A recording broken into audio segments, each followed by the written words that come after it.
Karlene Petitt, welcome. Thank you. I'm really happy to be here. Oh my gosh, I'm so excited to talk to you about our book club book for this month and all of your other work. But first, I need to hear about this incredible aviation career that you've had. Tell us about it. Oh my gosh, we'll be here for an hour just for that one. A lot of people want to hear it, so. Well, I know. And here, I'm going to tell you because it kind of goes cyclical. I've worked for 8 airlines. And the only reason I became a pilot is because I was playing a game when I was 9 years old called Careers. And it was so back then it's an old game, very politically incorrect. You could be a librarian, a school teacher, a nurse, or a model or a hostess. And so all my girlfriends were sitting on the floor playing and they all wanted to be hostesses. And I did too. It's for the younger viewers, those are flight attendants back in the day. Okay. And so I could not get on the hostess spot. And I finally said, I don't care. I'll be the pilot. And my girlfriend, Karlene Moore, said, you can't be a pilot. I go, yes, I can. She says, no, you can't. My dad's a pilot and says you can't do it. And I'm like, yes, I can. So I told everyone going to be a pilot. And my personality is once I say I'm going to do it, I'm going to, I can't back down kind of thing. And so that's where it started. No reason to stay on ground. Lift your hands and you can touch and fly.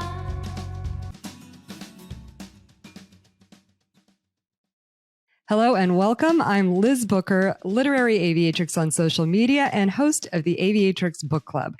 Today, I'm on with Karlene Petitt, author of the Flight for Aviation thriller novel series about her book, Flight for Control, which is the Aviatrix Book Club discussion book this month. And then when I took my first flight at probably 16, and the instructor, we were like walking around the airplane. He was just going to take me out for an intro flight. And we're walking around the airplane and he's showing me things and kicking tires kind of. We get in and he taxis out and gets on the airplane on the runway. And he says, you've got it.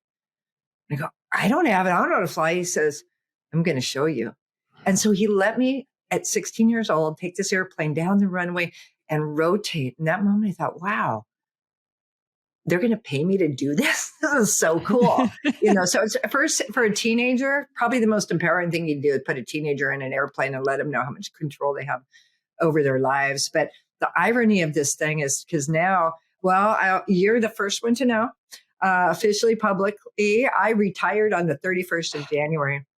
Oh, congratulations. Thank you. I just decided. After how many years? After, it's been over 40 years because it was, I should look at the total years because it was 24 years with Northwest Delta alone. So, yeah.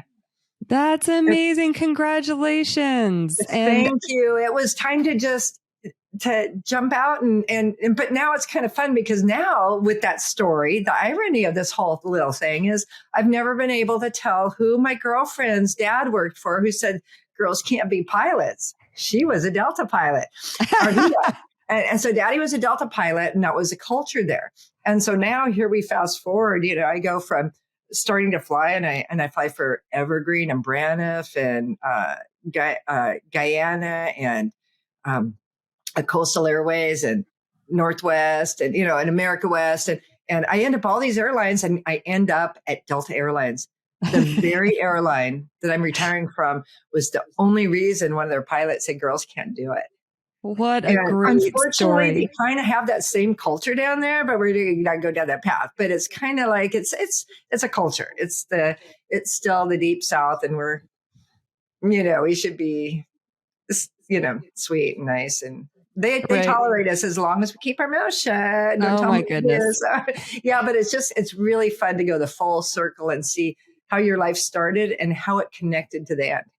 And I can't imagine that you did keep your mouth shut. I did, and got me in a lot of trouble. But the fun part is, and you can learn about the books, is the first novel had nothing to do with me not keeping my. I just first saw things going on in the world, and then the second book, The Flight for Safety, was when Northwest merged with Delta, and I was a instructor, and I'd been flying on the 330, and I'm thinking, wow, there's some serious training issues here. So that first book just merged with the second book perfectly. And I got to put real life things that are going on down there. And then then the fiction started following the reality of what's going on. So yeah, so there is more truth in the novels from safety to present time that it's like I am going to write a book called Fight for Safety, the truth behind the flight for series. And each section is going to be a chapter of, okay, readers, what part of this was true?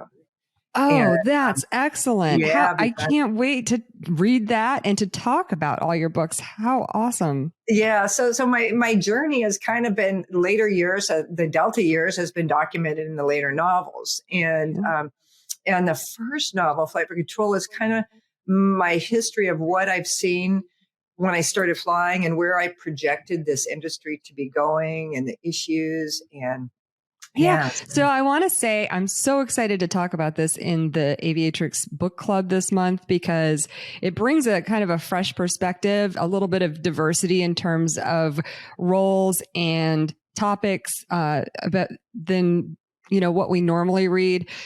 Sometimes we say that we kind of are all of the, especially the pilots who write memoirs, are kind of telling the same story, which is not true. Everybody has their own unique story, but there are common themes in all of them. And some of those themes show up in this book, but in subtle ways. That's not the focus of this book. And so you've got this aircraft investigator and she's, been home being a mommy for 10 years and she gets back in to the job. And so I just kind of really loved the premise of this book. And I'd love to know like how you got into that mindset of an aircraft investigator for the book. Well, you know what? It's the characters. Because see, we might back up a little bit because when I went to a writers conference to try and learn how to do this, and one of the questions they asked me, who's this book for? And I said, who's your book for? You have to know who you're writing for. And I said, I'm writing for women. I'm writing for working women, for stay-at-home moms, there's all sorts of us. Some of us really want to work and we go do it and we can't. Some of us, we feel guilty. Somebody, maybe a spouse doesn't want us to. Others have to do out of necessity, but they would rather stay home and be the mom. So I wanted to do all that, but I wanted to pull in the aviation theme. And their mouths were dropped open. They're like, you can't do that. Yes, I can. And they're like, no. And I, why can't I do it? And the response was, what shelf are you going to put it on? Oh, yes. And I'm thinking, okay, I have to write for the shelf, not for the reader. And I thought it was kind of funny. So, but Catherine's character, I've always had a passion for why things happen. That probably carried me through my life now. I'm a fix-it person and I see stuff and I can foresee things. And I look at it and I go, why are we going to wait till it breaks to fix it? And so as far as that accident investigation, I would love to be able to do that myself. I think it'd be really interesting. And I had an opportunity once when I actually was working on this book, sitting by an accident investigator on an airplane. We were just sitting in the back and I was commuting someplace and we were talking and I'm telling, I have an accident investigation in my book, and none of it is, in the novel, it's like real fast forward. Even in movies, you can't do the real, this is what it does. But one thing that he brought to realism, he looks at me, he says, he goes, I actually go to the site and I believe it was a United flight that had crashed. And he actually had to step into that hole. And he said, it's very sobering when you find the shoe because there was a foot to it. And I just thought, wow. But hearing things like that, trying to put in when she's looking in these crashes, trying to make it real personal because it is personal. It's just not the people on the airplane that die. It's the people, the survivors that are dealing with this. So, so Catherine was a really fun character. And as we know, she was kind of like she's our protagonist, Yeah. But then ironically, little Darby, everybody fell in love with Darby. So, So the fun books, because she was the one that everyone assumes that she has this great life, pilot, she's doing everything. And she, flying around the world and fun. But there's a hole in her life because she feels like she's missing something of the family, of the staying at home. And then Catherine's not working because hubby tells her, you can't. We learn later why you can't do that. But she really has this drive to go solve problems and fix accidents. And then we have Jackie, who wants to stay home, but as it turns out, she's going to have to go back to work. So I really tried to get the themes of women in here. Even though it's an aviation book and the guys liked it, I wanted women, all aspects, because we're just not, we're just not black and white. That is what I loved about it, that you showed the women in aviation experience from so many angles. And I should have asked you this at the beginning, but can you give us a summary of the book? Oh, summary of the book. Oh, yeah. That was like, I love when you said a century ago. I'm going, wow, a century. The summary of the book, we have, it opens with Catherine, this very mother kind of, her daughters are now teenagers, and she used to be an NTSB investigator, very top investigator, and she meets Bill Jacobs. And so she meets this dashing man, they get married, they have kids, and he always tells her, you're going to go back to work one day. And it never happens. And then, and not to give away plot points, but her old boss comes in and says, we've had some major airline crashes. We need help. Can you help us? So she's torn with doing it or telling her husband, because he doesn't want her to work. So she kind of goes behind his back, and she solves these. She figures out, she solves accidents, and we learn a very sinister plot. How much do we give? The readers have read it's your book club for the month, but our listeners haven't, and I actually don't want to spoil this one. Sometimes I don't mind doing it, but this one is worth actually going and reading, because it is a page turner. So thanks. Well, do you have any problem with the cat? Because there is the very opening. You do, and the joke between our family is because the cat always comes up. It's like, and my husband and I, we look at you, they go, oh, that damn cat. And I'm going to tell you, I'm going to tell all the readers, because I had one friend and she worked for the FAA. She said, I had to put the book down. I couldn't read it because of the cat. Oh, let me tell you. And she goes, oh, that's not what this book's about. I go, no. Okay, so we're going to tell the readers about the cat, because it opens with the cat. We have this husband who violently kills this woman's very dear cat, puts it in a pillowcase and buries it alive. Very bad. So where that came from is because as I wrote this book, and we know right up, we're not going to do any spoiler alerts, this husband, Bill Jacobs, he's a sociopath. He's a very corrupt person. So I had written this book, and it was in a writer's group, and somebody who reviewed it said, I don't understand. Why did he do that? He being Bill, the husband. Why did he do what he did? And I'm looking going, because he's a sociopath, didn't they? Yeah, no, I feel like so clear, Yeah, so like it people who harm animals in that way, that's like a trigger for the FBI. It is right. It is one of the indicators for sociopaths. So I totally understand why you did it. That cat scene wasn't in there. So all his other behavior, all his other weird stuff was in there through this whole book. And when this woman said, why did he do what he did? And I'm thinking, because he's a sociopath. I go, uh-oh, maybe I need to help people understand his depravity. And so I added perfect. That cat chapter scene at the very end of the edits. It was a brand new rewrite, put it in there. It was perfect. And it didn't start out with the book like that. So no, I'm glad you did it, because it did. It was a very excellent character indicator for what we were dealing with. Right away, we knew what we were dealing with, but she didn't know. The problem that I had actually about that was that she didn't look for the cat very much. That was the thing until we get to the end. Well, and you know what? One of my girlfriends that when we were workshopping her books, because when I first started doing this, and when my girlfriends brought that up, and then all of a sudden the light bulb dawned on, she says, wow. She goes, you know what? This is only a week-long book, isn't it? True. The whole book happens in a week.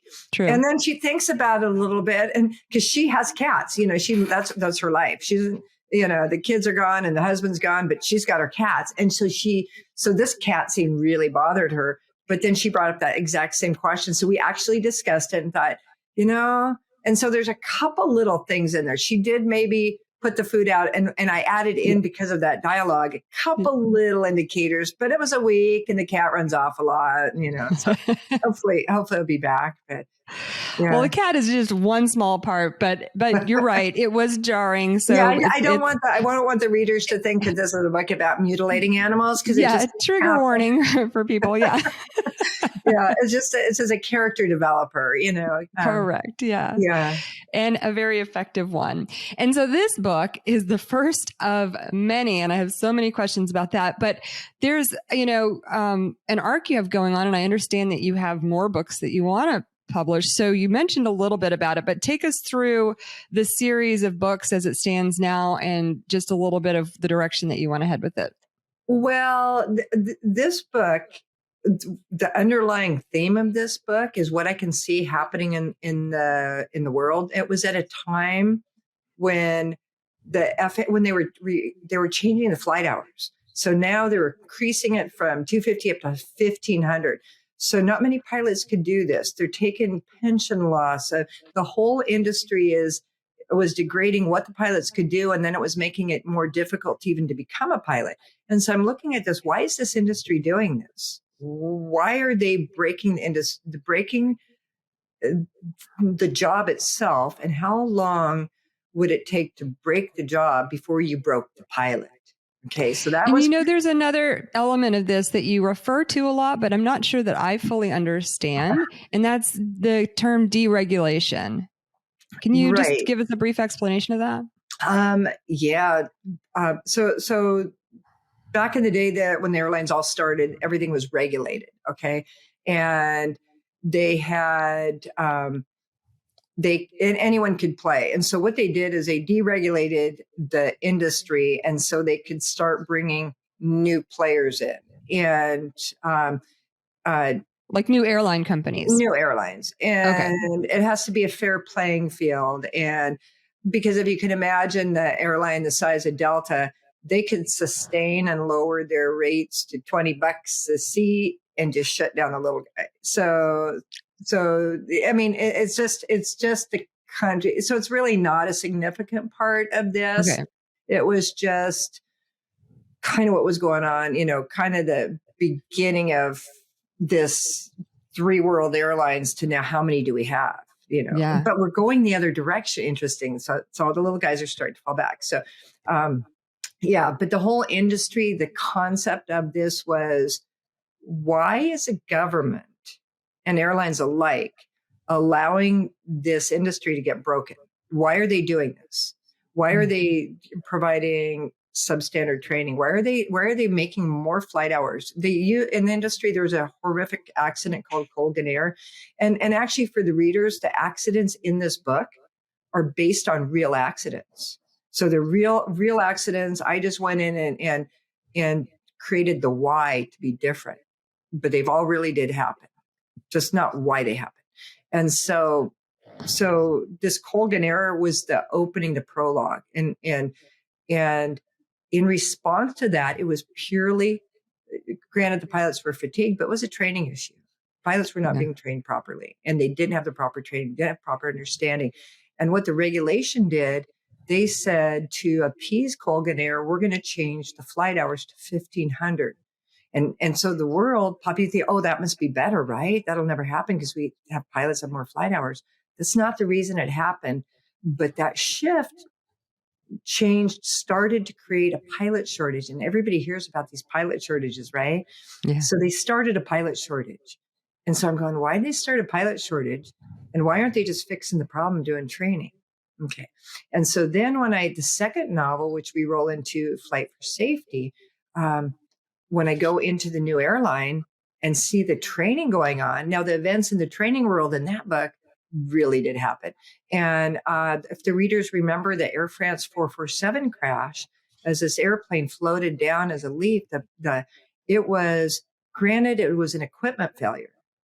But what I learned, and is in a book 4 books later, is that Delta Airlines had 14 of those events, and the FAA knew, and they did nothing.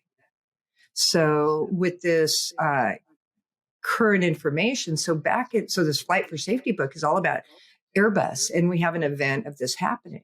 So then I start my PhD because I'm looking at the stuff with this training, and I'm looking what's going on at Delta, and I'm thinking something doesn't feel right because we're supposed to be reducing risk, not increasing it. We should be training.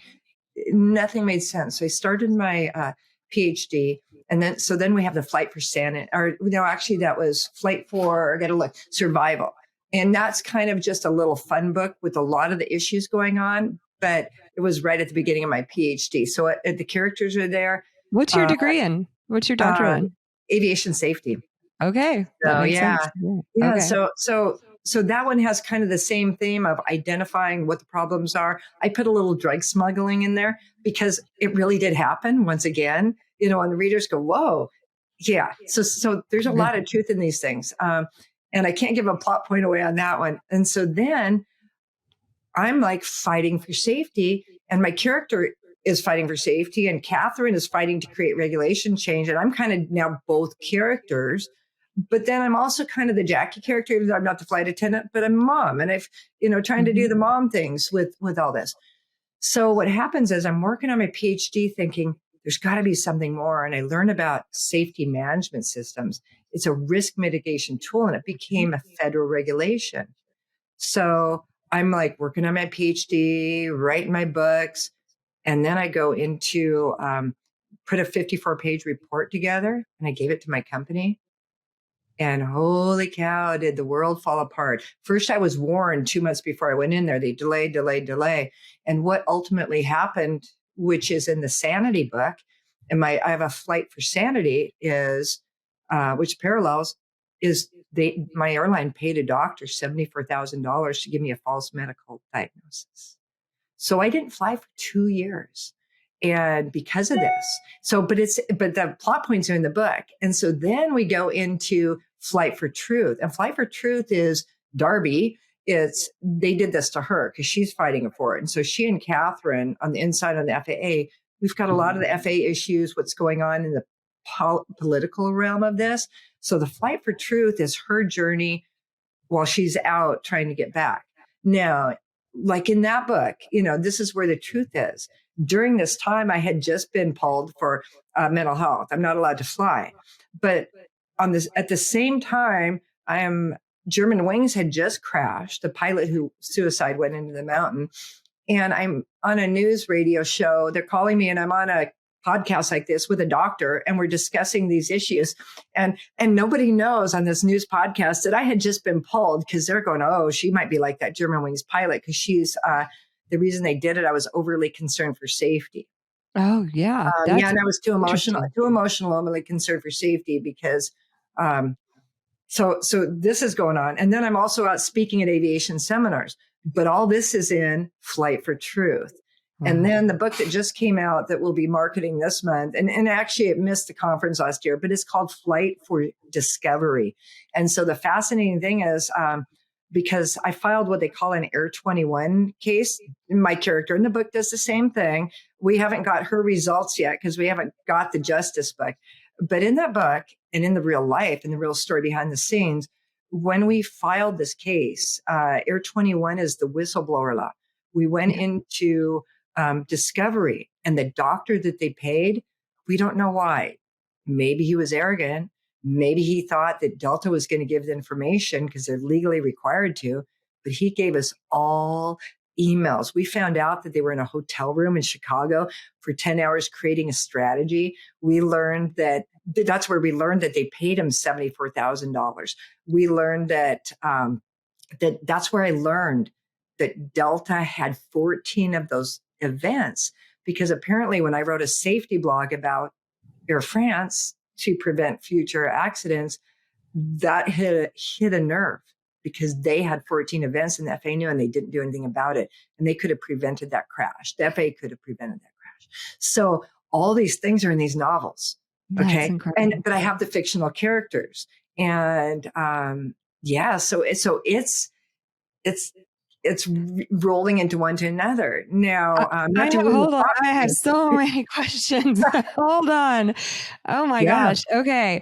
So first and foremost, you mentioned a new book. When did it come out, or when is it launching? Well, the new book, it actually came out. it was published a year ago, February. And it is Okay. a 6 in the series, Flight for Discovery, where we learn the truth Okay. behind how they did everything they did in the Sanity book and the Flight for Truth Okay. book. And we kind of learn. But ironically, all this is tied to that first novel. Well, it Because, is. I mean, it all sounds like yeah. it is. And I'm like, Oh, I yeah. cannot wait to follow this saga. But this situation, tell me there was a lawsuit and you won. Well, yeah, there was a lawsuit. It's called the Air 21 Law. And I might reach out to you and your readers when we do this. The law needs to be changed. It's an OSHA statute. It's the only law that only has compensatory damages, not punitive. It's the only OSHA statute. Nobody's held accountable. You can only sue the airline. And so typically it's like $50,000 compensatory. You only get reasonable attorney fees, not all of them. So no airline employee can go out and get an attorney on contingency. They got to pay for it themselves. So I did. We dug in, we filed it, and it was a 7-year battle from start to finish. And I won after a 9-day trial. Then a year later, the union was involved. So when the readers read about the union, they're going to see that they were involved in this whole thing. But yes, I did win. And my judge awarded me an unprecedented amount. He awarded not 50,000, he awarded 500. Not nearly enough to kill your career and your life and everything. But 500, and he awarded attorney fees to 500. Well, Delta went and appealed. And so this trial goes to what they call an administrative law judge. You don't get a jury.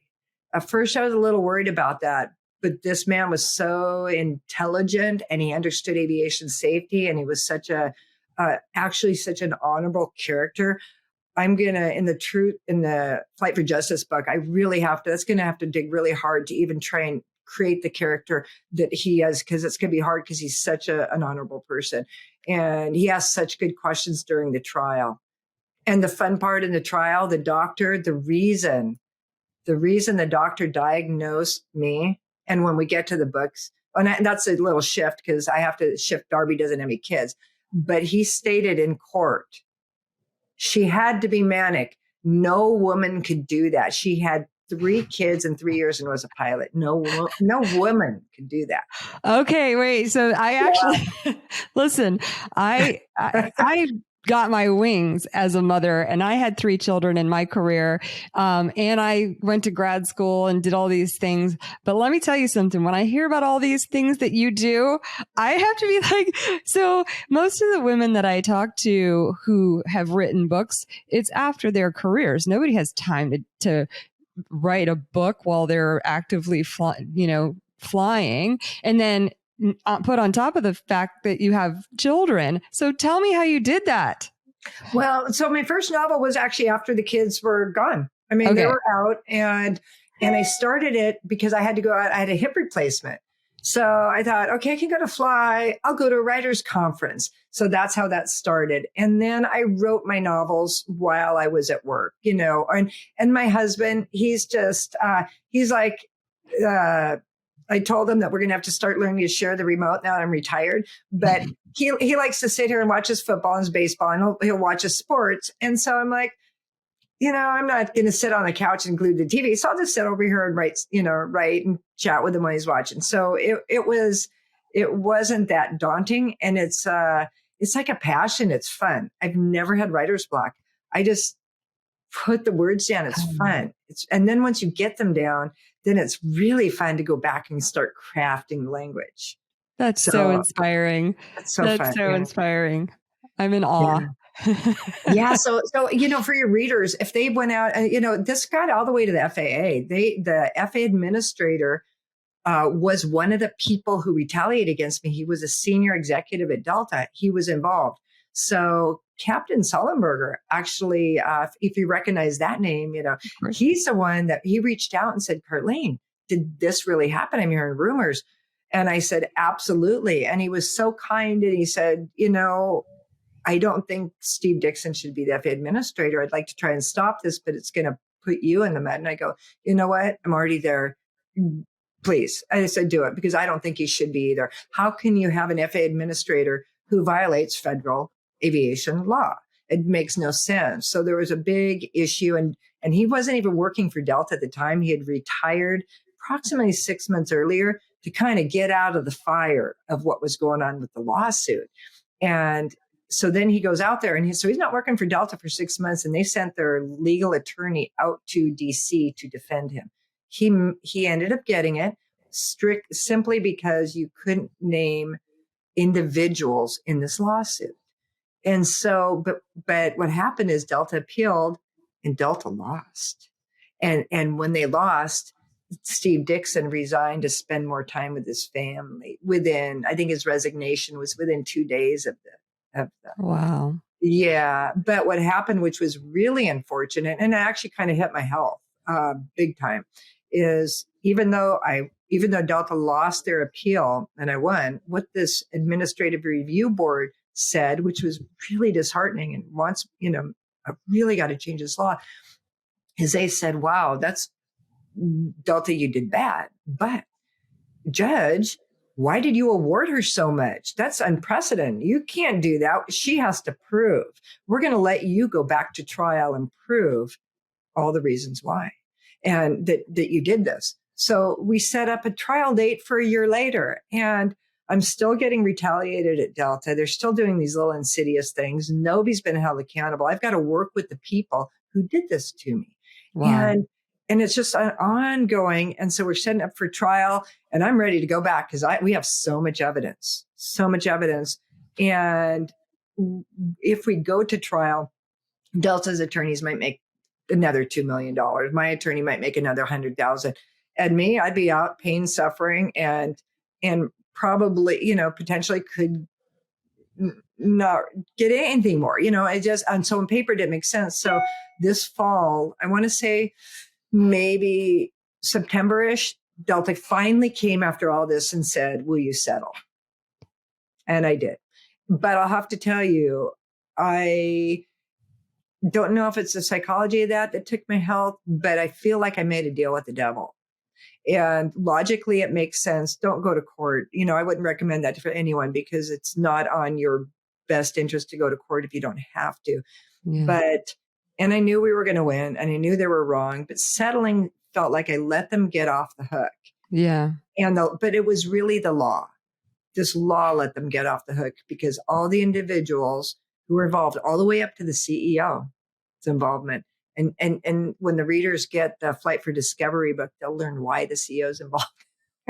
but nothing. Are you concerned about the company suing you for these books? No, because I've been writing them while I've been there, and they've all been fiction. And when I retired, one of my personal things is I know everyone has to do what they do, but I will not when I retire. When I settled, I did not sign an NDA. Yeah, that's another question I had. And I refuse. I refuse because then we're silencing and allowing people to continue on. So I didn't sign an NDA. So my decision making to retire is my health has suffered greatly from this. The law needs to be changed. And and I had a little over 4 years to go. So it's not that much, but I realized that I can do more good on the outside of this company than the inside. They're not going to ever change. They're not going to do anything. So on the outside, I can speak to the issues. This is the first time that I've ever spoken and said, Delta did this and this and this. First time ever. So readers, listeners, you're here. Wow. So, yeah. Karlene, and just what an incredible journey. And my heart goes out to you for the fight that you chose to fight and the righteous fight that it was for you. And I'm sorry that things played out that way for you and that you had to suffer the way that you did for as long as you did. Thank you. I have to tell you one thing that I learned, because I went to their doctor and then I had to go to my own doctor. And I mean, you'll find out there were bought off doctors and a whole deal. But I went to the Mayo Clinic aviation department. If anyone in aviation ever needs help, these people are fabulous. But right off the bat, when the psychiatrist comes out to lobby, I'm nervous listening to two songs. One from my professor, the fight song, it's like stand up and right song. And the other one from my girlfriend who says, just be held by casting crowns. It's like, okay, you can fight all you want. You can do all you want. But now my life's in these people's hands, Yeah. And he comes out and he says, smiles. He says, you're quite an accomplished young lady. Nice to meet you. And I said, thank you. But did you read that doctor's report? And he smiles. He says, we all did. We all did. He says, and we know a political corporate action versus a medical diagnosis. Wow. He says, but we're not here to go down with that. We're just here to assess you. And one of the things I learned, and which is I'm going to tell for your readers, I didn't realize how impacting the fact that I was writing this out while I was doing it was so helpful. Yeah. Whenever you go through a trauma, you're abused, rape, work issues, anything. If you can, they say to journal it. My journaling went a little bit further because I wrote it and published it, but it was the same concept because you get it out of you. And what the interesting thing in the book is, because I go into the character heads, the bad guys, I get to write their motivation. So it's not the book is not written one direction, poor Darby, wah, wah, wah, poor me. You get to go into the characters and go, oh, that little bitch, she can't be doing this because look what she's doing to, so I get to get their motivation, why they're doing it too, and granted, I'm just only surmising why they did what they did, but it was true health.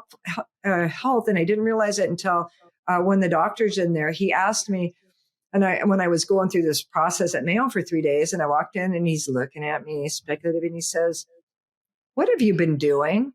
He says, your composure. He says, anyone who has gone through what you have gone through should be an absolute wreck right now. He says, what are you doing?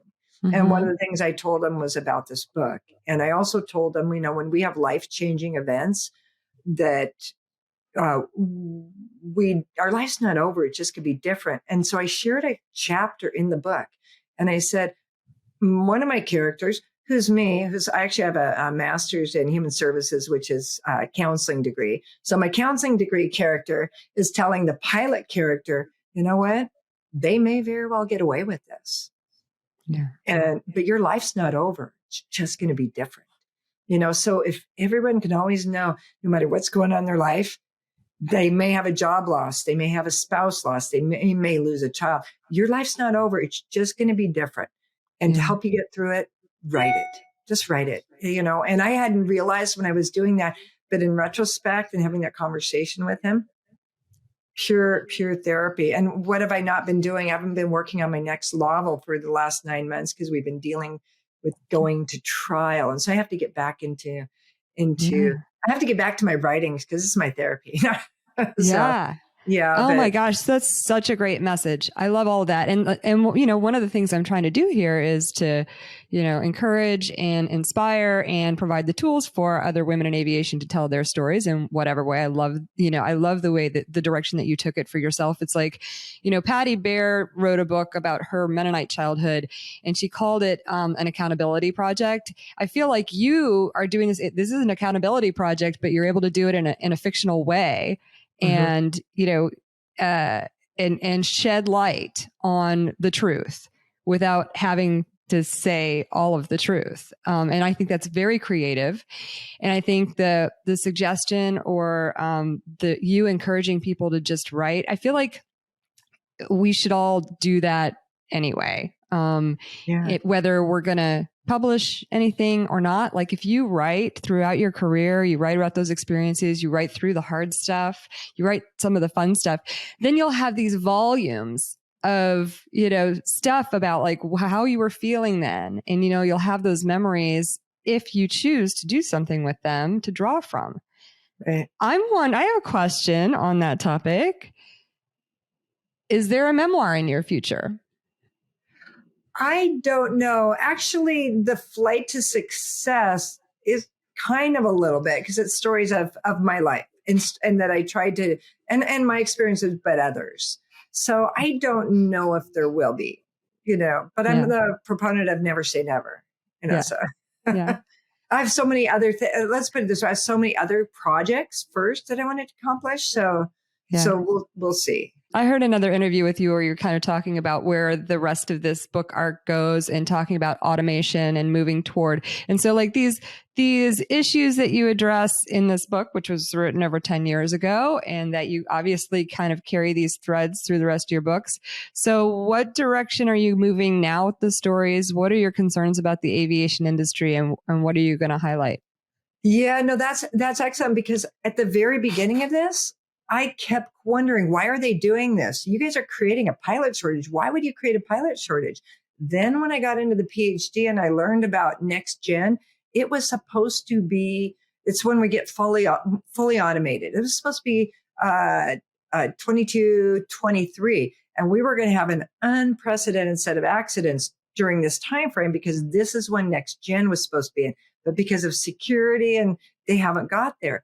So now they're crying pilot shortage. I firmly believe that this whole, okay, so now they can't call me paranoid, but I'm looking at a pattern. But here's the thing. This industry, airlines, regulators, manufacturers, they're going to automated aircraft. That's where they're headed. And at the very beginning, I wondered, why are you doing this? Why are you promoting and creating a pilot shortage? Then we get into, why is the training so bad? Then we get into, why do you have so many air safety reports and you're not doing anything about it? Why are you allowing airlines to crash, even though you have regulations that you're supposed to mitigate risk? You're still doing it. It's all talk. And so the whole cycle of this whole thing is the airlines and the regulators are going to pilotless aircraft ultimately. But, and we have FedEx and UPS, they're allowing it to happen now. They're going to eventually see 2 pilots turn to 1 pilot. They're going to see on the international 4 pilots, we need 3. On those flights that need 3, it's going to go 2, because what they're doing is they're gathering data for how many incidents we have, and they're blaming the pilot. It's really training. My book that I wrote on normalization of deviance, a threat to aviation safety, was based on my research. And I figured nobody wants to read a 389-page paper, but I put it into book, and the stories and the events of pilots, had over 7,400 pilots worldwide participate. And some of the stories that they wrote to me and said, here's what's happening over here. So I quoted them. Everyone's anonymous in that book, but I quoted them, and I turned it into a book. This is what's going on. We have normalized, it's okay to have accidents and incidents, and they're not doing anything about it. And I think at the end of the day, when they get to the point where we have the perfect airplane and we have solved our technology problem, we've solved this wireless security issue, and we're ready to turn on and get rid of pilots, then they're going to go, and by the way, public, look at all the incidents and accidents and things that pilots are doing. They're the ones that are unsafe. We're going to make the industry safer. And it's going to be a marketing, I believe it's going to be a marketing ploy, because the reason any accident or any incident occurs is training. And the training has been going substandard all the way down. We're training, literally, you get a flash drive and you're supposed to train yourself at home on your aircraft. And then in the simulator, they're moving away from, we used to have actual line pilots teach, and now they have, some airlines still do that. And you might have a few, but they're having pilots that'll come in, maybe have never flown your airplane. They're just type rated on, they're allowed to teach. So they're not really teaching. They're just administrators running you through the motion. Yeah. And what I learned in my research is that the more training the pilot has, the less they're apt to fly their aircraft. That was the surprise in the research. And you would think, oh, the more training they get, the more confident they would have to understand. It was just the opposite. So our training programs, the culture of our airlines, are putting pilots over to not fly, to use and that's been in the news lately. And my husband kind of laughed. He says, because that's what my research, in 2019, I'm giving my dissertation, and one of the professors, his mouth's hanging open, and he says, what do you think they'll do now? And I said, can I tell you what I hope? He goes, no, what do you think? And I said, well, they've known this for years and they're not doing anything. But I hope after this, we've got the data that shows we need to train our pilots and teach them how to fly their aircraft. Because right now the training is just how to push the buttons. That's where we're headed. Wow. That's where they're headed. They're building aircraft to do that. So the whole series flows perfectly. At the end of the day, it's going to happen. And the interesting thing is when I did flight for control, then the German wings pilot happened. And everybody said, how did you know? And then I did flight for safety and Air France happened. And everyone said, how did you know? How do you know these things are going to be happening? But it's just a trajectory. So one of the books we'll probably have in the future is, well, not to give you a plot point away, but when they finally, the novel, can you imagine this? As long as we keep the bad guy off the airplane and there's pilots flying and the pilots have been trained to know what to do and the airplane's working, we're going to be fine. But now, could you imagine a big warehouse and they're with kids, they don't even necessarily have to go to college. They're just kids out of high school that they'll work for, a reasonable amount of money in a big warehouse. And each one of them is managing maybe 4 or 5 aircraft on their computer screens. That you're on one of those. Now, how hard would it be for somebody to come in and buy off one of those kids? How hard it would be to access that building. The minute this happens and they go to this warehouse mentality where we're managing our flights in this room, envision, 50,000 or more bombs in the air. Yeah. Like that. Once they get into the building or once they buy one person off and they access the facility, it doesn't matter. They don't, they may make the system impenetrable so they can't get into the fly-by-wire and take over that way. But what if they get in that building, in that room? So you're going to see that novel coming. That'll be here, in the future. But because it's a sobering thought. It is a sobering thought. Yeah.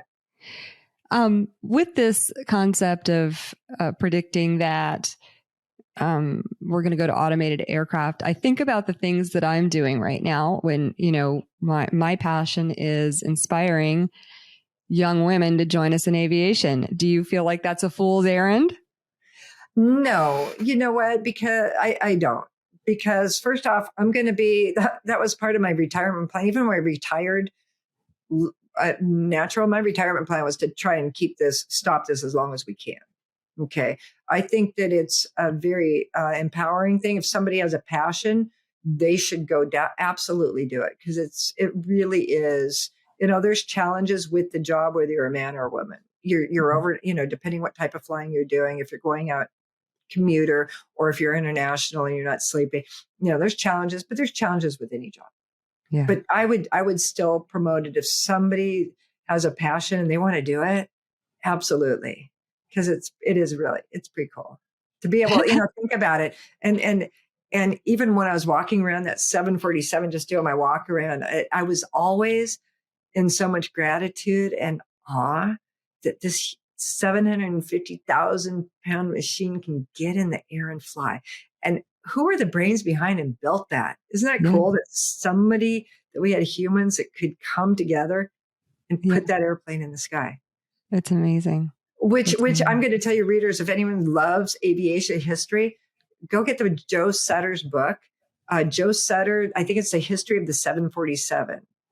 I had an opportunity to meet this man. A wonderful, wonderful guy. But it shows you what we don't have today. He was a man of integrity. He was a young man working for this company called Boeing. And he thought that he was going to get fired because Pan Am wanted this double-decker huge airplane that they were going to make. And so his bosses called him in and all the bosses are, oh yeah, we can do it. We can build it. We can do that. And he went in as an engineer, this young guy, and said, yeah, no, you can't. But here's what we can do. So he spoke the truth. And in his book, he says, I thought I was going to get fired. He's the one that stayed and all those other guys got fired. Oh, well, good. Kudos for Boeing, because that decision and his ability to speak out created the Boeing. We know they made it. They survived. They became a company. But now in the corporate America now, everybody's silent and nobody speaks out. Yeah. And why would they? Because if you speak out, especially as a woman at Delta, you must be crazy to tell us what we should be doing. And there's a problem with that. So there's a lot of really good, if anyone has had any retaliation or any issues, there's a lot of resources out there, and there's groups. There's a gal named Jackie Garrick who she's not really tied to aviation other than we had met, but she's was in the military, and she reported something, and she lost her job because the person she reported came back and ended up being her boss.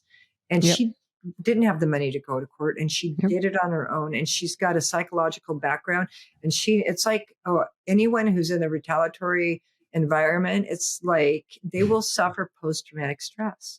And she's done all this research, and it's just her books come out, but she formed a nonprofit, and she fought on her own. And so she's out on disability, not making money on disability, but has committed and dedicated her life to helping people. And so there are a lot of resources. Since this came in the news and this was out, people from all over will reach out to me. I mean, even a woman reached out. There was a wonderful Seattle Times article that came out probably 2 months ago. You could do Seattle Times, Karlene Petitt versus Delta, and you'll read it.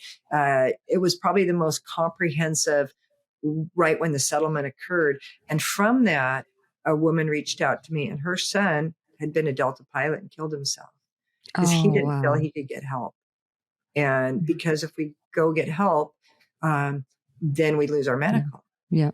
Which is wrong, because we can go out and go to a nutritionist and don't have to tell the FAA, and we can go to a personal trainer and don't have to tell the FAA. But why couldn't we go to a mental health professional just to deal with normal life stress before we break?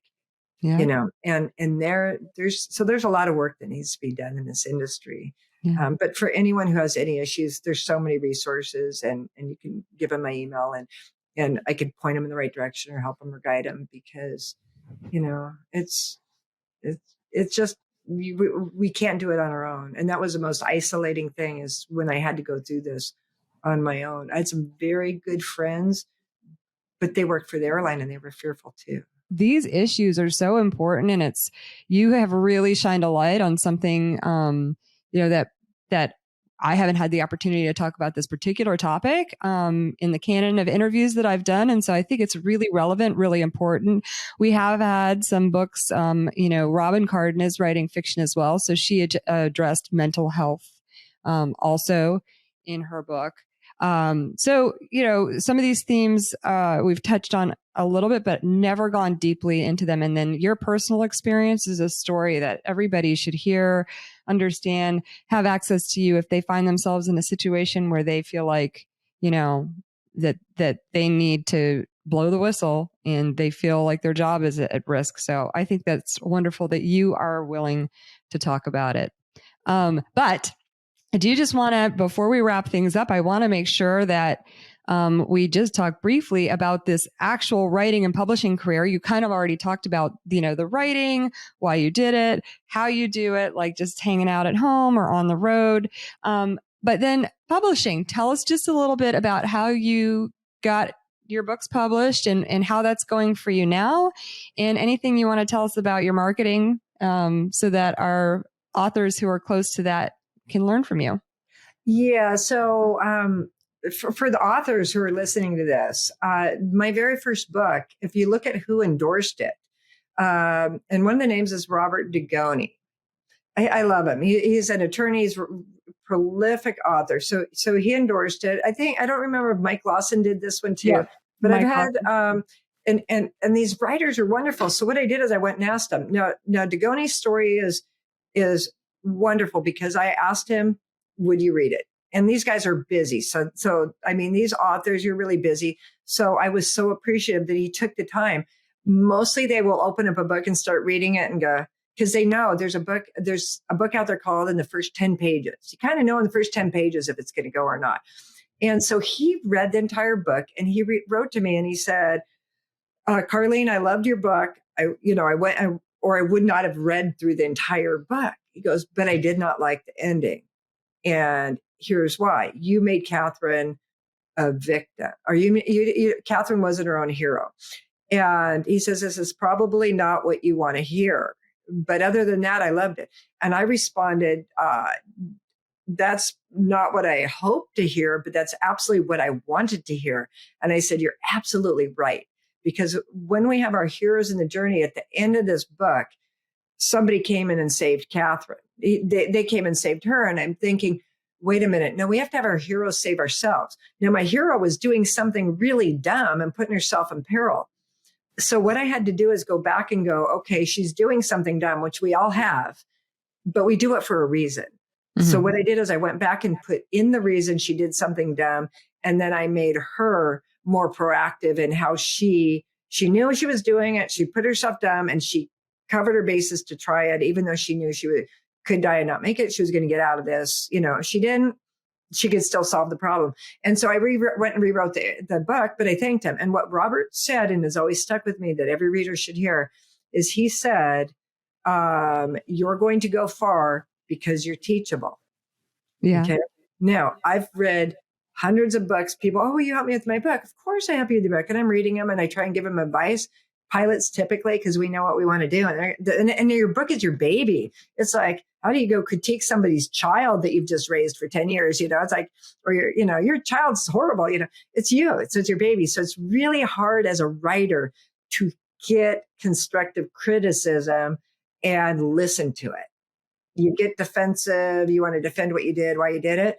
If somebody's taken their time to tell you, it doesn't mean you have to do what they say. Sit back and really listen and resonate. And you might go a different path with it, but hear what they say because there's a reason, And so, I just want to stop you there and say that we have in the Aviatrix writers group, we have a critique group. I lead one that involves, people who had never had critique group experience before. And that was the thing, that's what I told them, kind of set the tone at the beginning. You don't get defensive. I put them in the cone of silence when we're giving them critique. They're not allowed to talk at all.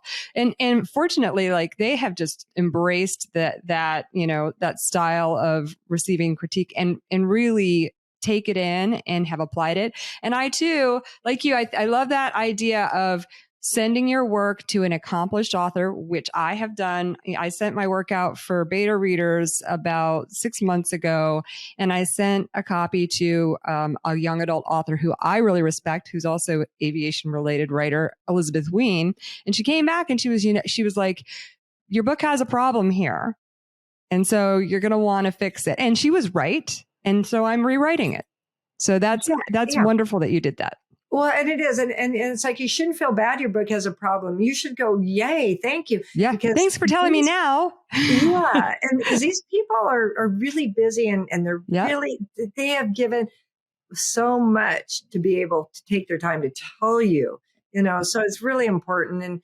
And so in this book, I went for the writers, go to writers conferences. I did that. I put my Flight for Control and it was a finalist. And because of that, there was a publisher, Serendipity. Now, not the style of, she's out in New York, but not the genre that my book would be. And she said, so we went out and met at SeaTac and had lunch. Okay. And she said, I love your book. I love this. And she says, but here's the problem with your book. It is the reason she loved it is because she's a pilot and she was on an airplane with people. And so she says, I love it, but here's a problem. If you publish today, if I took it and signed it and sold it today, she said, I'm not going to sell it tomorrow. And she says, and you can count on, unless you have done something, unless you're really famous or done something that's, so newsworthy, it'll be 2 years before it gets to market. And she says, but because yours is so timely of what's going on in the industry, which will change in 2 years, she says it's going to be old. So she recommended I self-publish. What's that look like? So I started looking up all these self-publishing and all these, and they want money. They want, oh, give us 5,000 and then we'll edit and we'll do this. And I'm going, why can't I do that myself? So I went and got a business license and I formed a company called Jetstar Publishing. And I found an individual who is an editor who publishes, who he used to run his own publishing, but now he kind of does stuff on his own. But I just hire him to do the formatting and to edit. And so I just did this on my own because of that. And the thing is, because the marketing, you have to be able to market. And one thing that I learned in all the writers' conferences is that you think that, you have this baby and it's your book and you love it. Unless you have a platform. I learned this at the first writers' conference.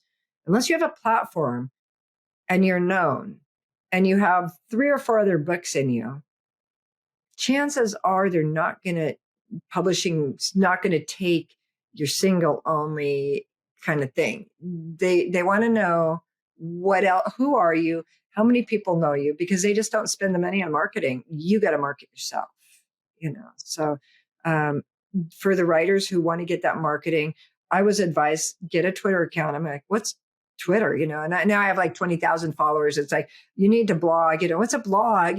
What am I blogging about? So I started blogging about training when I was going on the 330. So I just started doing this, creating a platform. And I'm a bad person because I haven't really been actively marketing my books. Karlene, you have just a little correction. You have close to 36,000 followers. Oh, I do. Oh.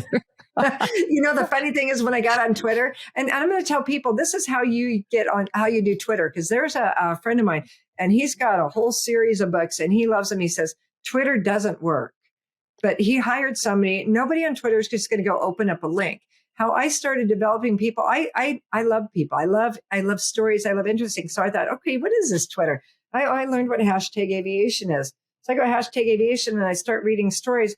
And I like what somebody says. And I write to them. I said, I actually read what they wrote and said, this is really cool. And I love that picture. And, I'll follow them. And then they would follow me back. And so I started building it that way because I was interested in people. I wasn't out just buying followers, and it just started snowballing over the last, we called it a century, right? It's hard to believe. Yeah. So it just started snowballing. And then on LinkedIn, I ended up getting, because I started using the LinkedIn platform more to try and get research, my subjects for my research. And so I probably have like 20,000 over there, but you could look and see, yeah, yeah. So marketing, you really got to do it yourself. You got to be out there, be able to speak. And then what's been effective for me, this writer conference, we have the Western Washington Aviation Fair every February. I bought a booth. I go out there every year. I love the people who are setting it up. They're just I've watched their kids grow up at this fair, but we go out there and started out with my one book. And now we got all the books, and I'm going to be speaking on normalization and deviance this year. And I just sell books and talk to people all day long for the whole weekend. And if somebody ever analyzed the cover of a book, that's another thing. Authors need to learn how to do marketing with their covers. That's that to figure out and get the right cover that instills emotion of what the theme of the book is about. And the colors, there's certain colors that people will gravitate to at a bookstore. There's, it's really important. And apparently there's an entire science behind that. I'm just really fortunate that I love photography and painting, and I have a little bit of that artistic gene, so I can kind of feel it and see it, so it just comes naturally to me. But if that doesn't come naturally to you, get help on how to get the book that will jump out to you, that they go to it, that even if they don't know what it is, they see it on the table with 10 other books, but that's the one they're driven to. So, Karlene, thank you so much for sharing your story and for all of your advice for writers. Remind us where we can find you. You can find me at karlenepetitt.com. It's not a really professional website. It's a blog spot, but you can find me there. You can find all the books. Follow me on Twitter, Karlene Petitt, or on LinkedIn, Karlene Petitt. So, yeah. Well, thank you so much. Thank you. Thanks so much for listening. Join us in the Aviatrix Book Club next month as we celebrate the history of women airline pilots with the book Saris to Stripes, True Stories of Commercial Women Pilots in India. Sign up for the Literary Aviatrix newsletter to stay up to date on book news and discussion dates and times. I'd like to thank the Women Soar Group for their help in producing this video. The Women Soar Group is a media company that gives women a platform to express themselves. Blue skies and happy reading.